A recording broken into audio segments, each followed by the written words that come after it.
સ્વામિનારાયણ. ઉદાહરણ number 27, chapter number 3. ઉદાહરણ 27 અને 28 એકદમ વિચિત્ર છે, એકદમ વ્યવસ્થિત સમજજો. એચ ઊંચાઈનો શિરોલંબ ટાવર છે, એટલે મેં એક આ ટાવર લીધો. ટાવર છે, PQની ટોચ પર પીનો એ બિંદુએથી ઉચ્છેદ કોણ 45 ડિગ્રી છે. એટલે પહેલાં જો મેં ધારો કે ટાવર લેવું તો એક પ્લેન પેજમાં જ બતાવતો છે, એટલે તમને કદાચ ખ્યાલ આવે. તમને એમ કહેલું છે કે એક ટાવર આવેલો છે એચ ઊંચાઈનો, એટલે એચ ઊંચાઈનો ટાવર આવેલો છે, તે એ બિંદુથી 45 ડિગ્રીનો ખૂણો બનાવે છે. 45 ડિગ્રીનો ખૂણો બનાવે છે, 45 ડિગ્રીનો ઉચ્છેદ કોણ બનાવે છે. તો આ 45 ડિગ્રીનો ઉચ્છેદ કોણ બનાવે છે. પછી એમ કહેલું છે બી બિંદુથી ઉચ્છેદ કોણ 60 છે. હવે બી બિંદુથી ઉચ્છેદ કોણ 60 છે, એટલે આ બાજુ 45 હોય તો બી આ બાજુ જ જવા પડે એમ છે. હવે બી બિંદુએથી ઉચ્છેદ કોણ 60 છે, જ્યાં બીનું અંતર એથી અંતર ડી છે, એટલે એથી બીનું અંતર ડી છે એવું આપેલું છે, અને તે ડી અંતર આ છે. અને એ પાછું એ સાથે 60 ડિગ્રીનો ઉચ્છેદ કોણ બનાવે, એટલે આ હોરિઝોન્ટલ દોરવા પડે, એટલે સમક્ષિતિજ દોરવા પડે. અને આ 60 ડિગ્રી છે, આ અંતર ડી છે. હવે તમને એમ કહેલું છે બીથી 60 ડિગ્રીનું, તો બીથી અંતર ડી હોય તો એ બી એ ક્યુ સાથે પહેલાં નામકરણ કરી દઈએ. પાછું આપણે નામકરણમાં એવું છે એ બી નામ શું આપેલું છે, સ્તંભનું કોઈ આપેલું નથી ને, શિરોલંબ ટાવર PQ આપેલું છે ને, પી અને ક્યુ બરાબર જ છે. ક્યુ એચ, હા, PQ ટાવરના ટોચના પીથી ઉચ્છેદ કોણ છે, બીથી 60 ડિગ્રીનો છે, આટલું આપેલું છે. 30 ડિગ્રીનો ખૂણો બનાવે છે. તો સાબિત કરવાનું છે કે ડી બરાબર એચ √3 - 1, એટલે કે મને આ એક એચ લંબાઈનો ટાવર આપેલો છે તે એક છે. બીજું, હવે આમાં ધ્યાનથી ખૂણાની ગણતરી કરવાની છે, તે જોયા કરજો. આ 60 ડિગ્રીનો ઉચ્છેદ કોણ આપેલો છે, આ ઉચ્છેદ કોણ એટલે સમક્ષિતિજ સાથે બનાવે, એટલે આ 90 થઈ જાય. તો ઓટોમેટિકલી આ 30 થઈ જાય, કારણ કે ત્રિકોણના ત્રણેય ખૂણાનો સરવાળો કેટલો થાય, 90. એટલે આ 60, આ 90, તો આ 30 થઈ જશે દીકરા. ત્યાર પછી તમને એમ કહેલું છે કે આ 45 ડિગ્રીનો ખૂણો બનાવે છે. કેટલા ડિગ્રીનો ખૂણો બનાવે છે? 45 ડિગ્રીનો ખૂણો બનાવે છે. એ 45 ડિગ્રીનો ખૂણો બનાવતો હોય તો આ 90, એટલે મોટા ત્રિકોણનો આ ખૂણો કેટલો થઈ જશે, 45 જ થશે. કારણ કે આ આખો ખૂણો 45, આ 90, તો મોટો ખૂણો બી કેટલો થઈ જવાનો, 45. આ આખો ખૂણો 45, તેમાંથી આ 30, તો બાકી રહેલો કેટલો થઈ જવાનો, 15. સમજો હે કે ખૂણા. હવે બીજું એ લોકો એમ કહેલું છે કે એ બી એક્યુ સાથે 30 ડિગ્રીનો ખૂણો બનાવે છે. આ એ બી એક્યુ સાથે 30 ડિગ્રીનો ખૂણો બનાવે, એટલે આ બી 30 થઈ ગયો, આખો 45 આપેલો હતો, આ 30 થઈ ગયો, એટલે આ 15 થઈ ગયું. 15 થઈ ગયું. જો ખૂણા આ 15 આવી ગયો, આ 15 આવી ગયો, 60 આવી ગયો, 90 આવી ગયો, 30 આવી ગયો, બધું આવી ગયું. તો ફરીથી મેં પાછો ખૂણો તમને બધા જ બતાવી દેતો છે, તો ધ્યાન આપજો જરાક.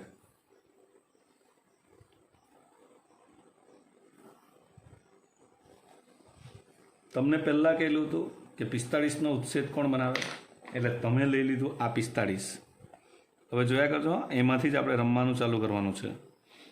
આ 90 ઉચ્છેદ કોણ છે, એટલે સમક્ષિતિજ સાથે જ બનાવે, તો ઓટોમેટિકલી આ 45 જ થશે.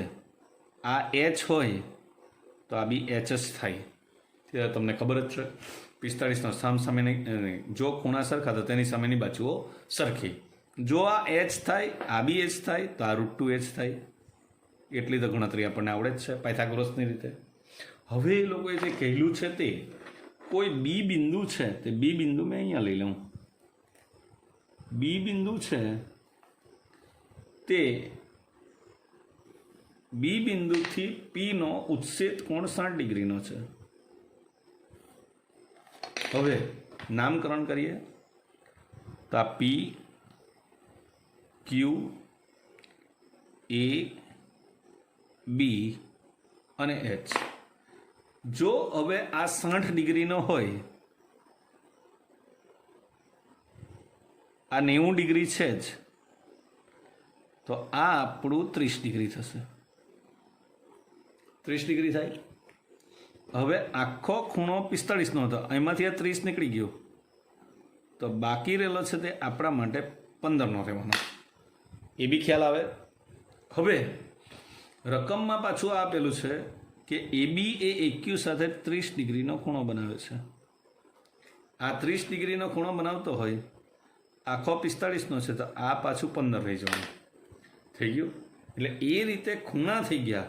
ને આ લંબાઈ મને ડી આપેલી છે, આ લંબાઈ ડી આપેલી છે, એટલું મારી પાસે છે. તો ડી પરથી મારે એવું સાબિત કરવાનું છે કે ડી કેટલી હશે, એચ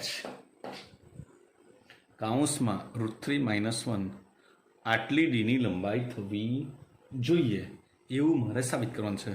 ફરીથી ખૂણા, મોટો ખૂણો ત્રિકોણ આવ્યો તે આ 45નો હોય એટલે આ ઓટોમેટિકલી 45નો થઈ ગયો, આ 90નો છે. એટલે બી બિંદુથી ઉચ્છેદ કોણ 60નો હોય, આ 60, 90 એટલે આ 30 થઈ જાય. ટોટલ 45 હતું, આ 30 થઈ ગયું એટલે આ 15 આવી ગયું.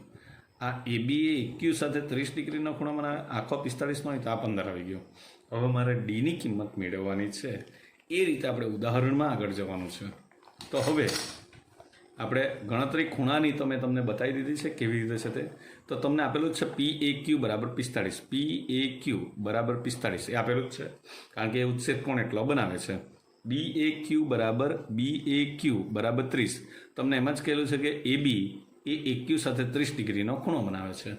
પછી તમારે એ જોવાનું છે પીબીએચ. પીબીએચ બી બિંદુથી બિંદુ પીનો ઉચ્છેદ કોણ 60 એ પણ તમને આપેલું જ છે. તેના પરથી આપણે જે પાછળ આકૃતિમાં બતાવ્યું ને તે રીતે જ મેં ગણતરી લીધેલી છે. તો ખૂણો પી એ ક્યુ, ખૂણો પી એ ક્યુ બરાબર પી એ બી અને બી એ ક્યુ. તો પી એ બી આપણને ખબર નથી, પણ આ 30 આપેલું છે ને, ટોટલ 45 છે, એટલે પી એ બી આપણો 15 આવી ગયો. એ 15 આવી ગયો. હવે ત્રિકોણ તે પહેલાં, હા તે પહેલાં હવે ત્રિકોણ પીબીએચ, આ પીબીએચમાં બધા ખૂણાનો સરવાળો કેટલો થઈ જાય, 180. તેમાં ખૂણો પી વત્તા ખૂણો બી વત્તા ખૂણો એચ બરાબર 180. તેમાં આ 60 આપેલો છે ખૂણો બી, અને ખૂણો એચ એ પણ 90 આપેલો છે. તો ખૂણો પી 30 થઈ જશે. એટલે આ ત્રિકોણમાં ખૂણો પી એટલે ખૂણો બી એ ની બી પી એચ એ કેટલો થઈ જવાનો, 30. એ મેં લખી દીધું. હવે આપણને એટલું ખબર છે કે એ પી એચ બરાબર એ પી બી અને બી પી એચ ટોટલ 45 હોય, આ 30 આવ્યું એટલે આ 15 આવી ગયું, તે પણ આપણે લખી દીધું. હવે જે મેઇન વસ્તુ છે તે, હવે તમારો ત્રિકોણ કયો, તમને તો આની હાથે લાગે વળગે ને. એટલે ત્રિકોણ એ પી બીમાં, ત્રિકોણ એ પી બીમાં ત્રિકોણ ખૂણો એ વત્તા પી વત્તા બી બરાબર 180. હવે આ ત્રિકોણમાં આ ખૂણો 15, બી મારે શોધવાનો, અને ખૂણો પી બી કેટલો છે, 15. એટલે ખૂણો બી બરાબર કેટલો આવી જશે, 150. એટલે કે ખૂણો એ પી બી બરાબર 150 થશે. હવે તમને વાત કરી તે રીતે જ કે આપણે નામ લખ્યા છે પી ક્યુ અને એ, પી ક્યુ અને એ. આ એ છાપેલો છે, આ 45 થયેલું, આ 90 છે ને આ 45 થવાનું. એટલે ત્રિકોણના જો ખૂણા સરખા તો તેની સામેની બાજુની લંબાઈ પણ સરખી. તો આ એચ થઈ જવાનું. તો એક્યુની લંબાઈ એચ, પીક્યુની લંબાઈ એચ આપેલી જ છે. તો એપી સ્ક્વેર એટલે કાટકોણ ત્રિકોણ પ્રમાણે એપી સ્ક્વેર બરાબર 2h સ્ક્વેર થવાનું. એટલે એપી બરાબર √2h આવી ગયું. હવે ખૂણાની ગણતરી તો આપણે કરેલી જ હતી, ખૂણાની ગણતરી કરેલી જ હતી. તેમાં આ 15 હતો, આ 15 હતો, ના 150 હતો. હવે સાઇન સૂત્રની મદદથી મારે ડીની કિંમત મેળવવાની છે. કોની? સાઇન સૂત્રની મદદથી.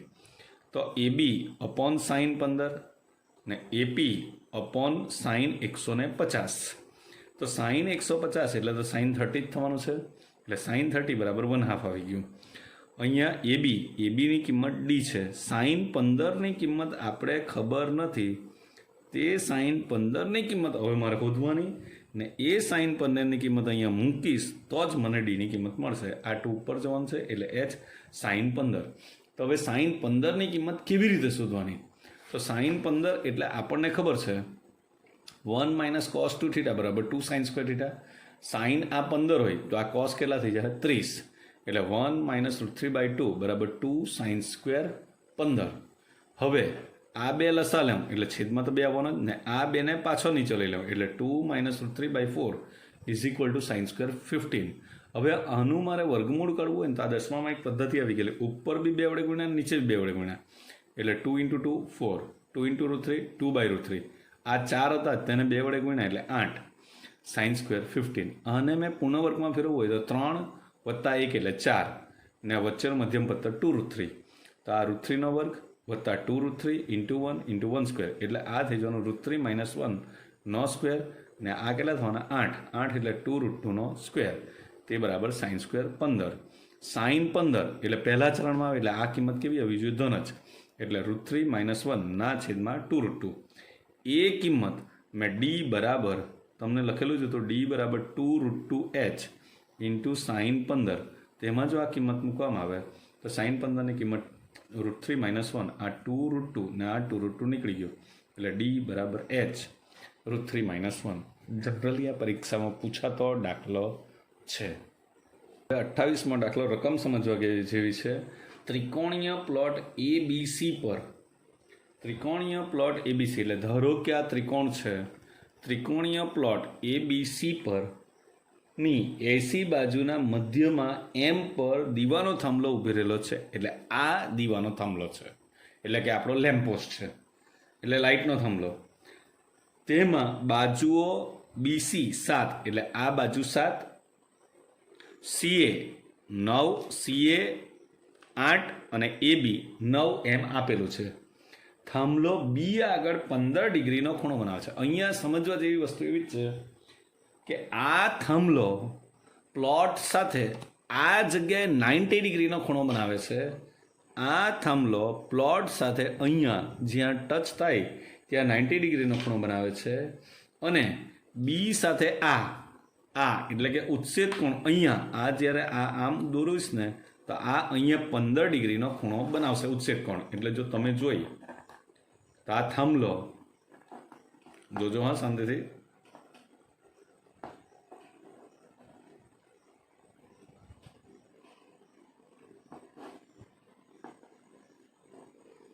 આ અહીંયા શિરોલંબ હશે, આ 15 ડિગ્રીનો છે ને નીચે ત્રિકોણીય પ્લોટ છે, આમ છે. એટલે આકૃતિમાં તમને જુદું દેખાશે. તમને આકૃતિમાં આ શિરોલંબ કેમ છે તે આ બતાવતો છે. થાંભલો હંમેશા શિરોલંબ હોય ને સામેની બાજુના શિરોબિંદુ પરથી થાંભલાની ટોચનો ઉચ્છેદ કોણ એટલે આ 15 આપેલો છે, તેની આકૃતિ આવી છે. હવે જે તમને આ બતાવેલું છે ને તે આ 90 ડિગ્રી એટલે બતાવેલું છે કારણ કે થાંભલો અહીંયા ઊભો છે. સમજી ગયા કે એવું છે. હવે તો મારે થાંભલાની ઊંચાઈ શોધવાની છે.